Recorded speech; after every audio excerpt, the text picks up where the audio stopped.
دور اپنے ابراہیم کی تلاش میں ہے، صنم کدا ہے جہاں لا الہ الا اللہ۔ آج ہم ابراہیم علیہ السلام کی تلاش میں ہیں۔ آج کے دور کے ابراہیم کی ہمیں ضرورت ہے، ہمیں ابراہیمی بن کے دکھانا ہوگا۔ ابراہیم علیہ السلام کی سیرت اپنانی ہوگی، صورت اپنانی ہوگی، کردار اپنانے ہوں گے، اوصاف اپنانے ہوں گے۔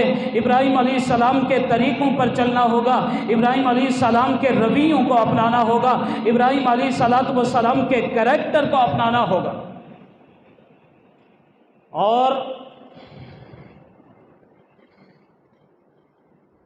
ابراہیم علیہ السلام کی صفات کون سی ہیں؟ ابراہیم علیہ السلام کی بے شمار صفات، لیکن قرآن میں جو نمایاں اوصاف ہے میں ان کا تذکرہ خیر کرنے چلا ہوں۔ ابراہیم علیہ السلام کی نمایاں صفت یہ کہ ابراہیم علیہ السلام موحد اعظم تھے۔ ابراہیم علیہ السلام حق کے داعی اور مبلغ تھے۔ ابراہیم علیہ السلام حق کے پیروکار تھے۔ ابراہیم علیہ السلام حق کے علمبردار تھے۔ ابراہیم علیہ السلام بت شکن تھے۔ ابراہیم علیہ السلام عابد عبادت گزار تھے۔ ابراہیم علیہ السلام قانت تھے۔ ابراہیم علیہ السلام حنیف تھے۔ ابراہیم علیہ السلام شاکر تھے۔ ابراہیم علیہ السلام احکام الہی کو بجا لانے والے تھے۔ ابراہیم علیہ السلام شکر گزار تھے۔ ابراہیم علیہ السلام اذیت دیے جانے کے باوجود صبر سے کام لینے والے تھے۔ ابراہیم علیہ السلام معاف کرنے والے تھے۔ ابراہیم علیہ السلام نرم دل تھے، نرم طبیعت تھے، نرم مزاج تھے، نرم خو تھے۔ ابراہیم علیہ السلام وعدوں کو نبھانے والے تھے، وعدوں کو پورا کرنے والے تھے۔ ابراہیم علیہ السلام نہایت کریم، سخی، فیاض اور مہمان نواز تھے۔ مہمان نوازی کرنے والے تھے، فیاضی کرنے والے تھے۔ ابراہیم علیہ السلام کفر و شرک اور مشرکین سے بیزار تھے۔ ابراہیم علیہ السلام کا تذکرہ قرآن کریم میں کسی ایک جگہ پر نہیں، کسی ایک صورت میں نہیں، ابراہیم علیہ السلام کا تذکرہ قرآن کریم کی 22 صورتوں میں ہے۔ ابراہیم علیہ السلام طاغوت کے مقابلے میں، ابراہیم علیہ السلام عالم کفر کے مقابلے میں ایک ملت اور امت تھے۔ قرآن کریم ابراہیم علیہ السلام کے بارے میں کہتا ہے، ان ابراہیم کان امۃ قانتا للہ حنیفا۔ ابراہیم علیہ السلام امت تھے، امت کی طرح جرت کے ساتھ، استقامت کے ساتھ کفر کا مقابلہ کرنے والے تھے، طاغوت کا مقابلہ کرنے والے تھے، انسانی تاریخ کو بدل دینے والے تھے۔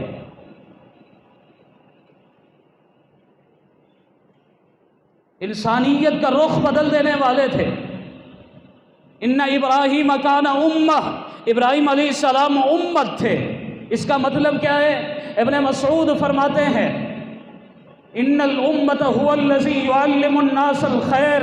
امت کہلانے کا مستحق وہ ہے جو لوگوں کو خیر کی تعلیم دیتا ہے، اچھائی کی تعلیم دیتا ہے، نیکی کی تعلیم دیتا ہے، بھلائی کی تعلیم دیتا ہے، جو معاشرے کے اندر اچھائیوں کو پھیلاتا ہے، خیر کو پھیلاتا ہے، جو لوگوں کو نجات کا راستہ دکھاتا ہے، فلاح کا راستہ دکھاتا ہے، صلاح کا راستہ دکھاتا ہے، عصمت کا راستہ دکھاتا ہے، رفعت، بلندی، شان اور شوکت کا راستہ دکھاتا ہے، جو دنیا جہان کی کامیابی کا راستہ دکھاتا ہے، وہ امت کہلانے کا مستحق بنتا ہے۔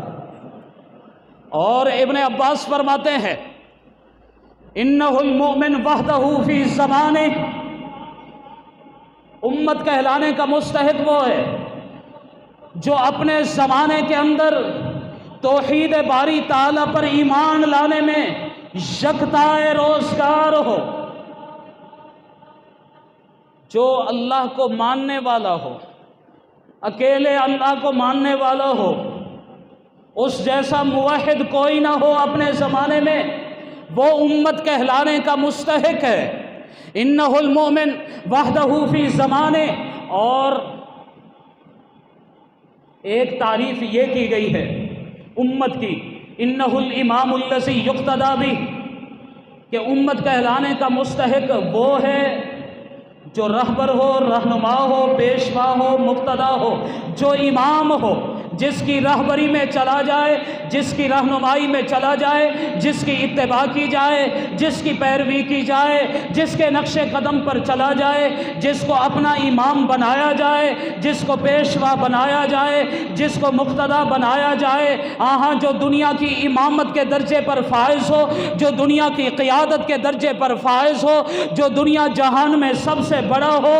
اور یہی وہ امامت کا درجہ تھا جس کے بارے میں پروردگار ارشاد فرماتے ہیں، قال انی جاعلک للناس اماما، اے ابراہیم ہم نے آپ کو دنیا جہان کا امام بنا دیا ہے، ہم نے دنیا کی سیادت، دنیا کی امامت اور قیادت کے منصب پر فائز کر دیا ہے۔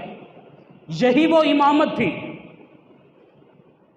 ابراہیم علیہ السلام کے اوصاف میں سے ایک صفت یہ بھی ہے، ان ابراہیم لحلیم اواہ منیب، ابراہیم علیہ السلام حلیم تھے، ابراہیم علیہ السلام اواہ تھے، ابراہیم علیہ السلام منیب تھے۔ حلیم کسے کہتے ہیں؟ الخاشع الدعاء المتضرع، جو سب سے زیادہ عجز و انکساری کرنے والا ہو، جو سب سے زیادہ عاجزی کرنے والا ہو وہ حلیم ہوتا ہے، جو تحمل کرنے والا ہو وہ حلیم ہوتا ہے، جو بردبار ہو وہ حلیم ہوتا ہے۔ جو سب سے زیادہ اللہ سے دعا کرنے والا ہو وہ حلیم ہوتا ہے، جو اللہ کے سامنے رونے والا ہو وہ حلیم ہوتا ہے، جو اللہ کے سامنے گڑ گڑانے والا ہو وہ حلیم ہوتا ہے، جو اللہ کے سامنے آنسو نکالنے والا ہو وہ حلیم ہوتا ہے، جو اللہ کے سامنے مناجات کرنے والا ہو وہ حلیم ہوتا ہے، جو اللہ کے سامنے الہا و زاری کرنے والا ہو وہ حلیم ہوتا ہے، جو گناہوں سے منہ موڑنے والا ہو وہ حلیم ہوتا ہے۔ اواہن، ابراہیم علیہ السلام اواہ تھے، ابراہیم علیہ السلام نرم طبیعت تھے، نرم مزاج تھے، نرم خو تھے، ابراہیم علیہ السلام نرم دل تھے، ابراہیم علیہ السلام معاف کرنے والے تھے، ابراہیم علیہ السلام منیب تھے۔ منیب کا معنی ہوتا ہے جو ہر وقت، ہر لحظہ، ہر آن، ہر گھڑی، ہر ساتھ اللہ کی طرف رجوع کرنے والا ہو۔ ابراہیم علیہ السلام ہر وقت اللہ کی طرف رجوع کرنے والے تھے۔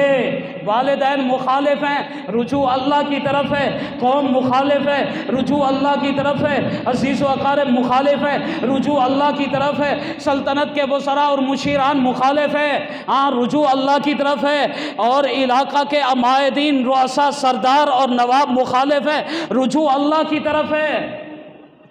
وقت کا بادشاہ مخالف ہے، رجوع اللہ کی طرف ہے، اپنی دھرتی پر کھڑے ہیں، رجوع اللہ کی طرف ہے، ہجرت کر کے چلے جا رہے ہیں، رجوع اللہ کی طرف ہے، اور مصائب مشکلات عالم سے گزر رہے ہیں، رجوع اللہ کی طرف ہے، راحت سکون و اطمینان سے گزر رہے ہیں، رجوع اللہ کی طرف ہے، مشکل وقت ہے، رجوع اللہ کی طرف ہے، آسانیاں ہیں، رجوع اللہ کی طرف ہے، صبر ہے، رجوع اللہ کی طرف ہے، شکر ہے، رجوع اللہ کی طرف ہے، اور سب سے بڑھ کر بیماری ہے، رجوع اللہ کی طرف ہے، صحت ہے، رجوع اللہ کی طرف ہے۔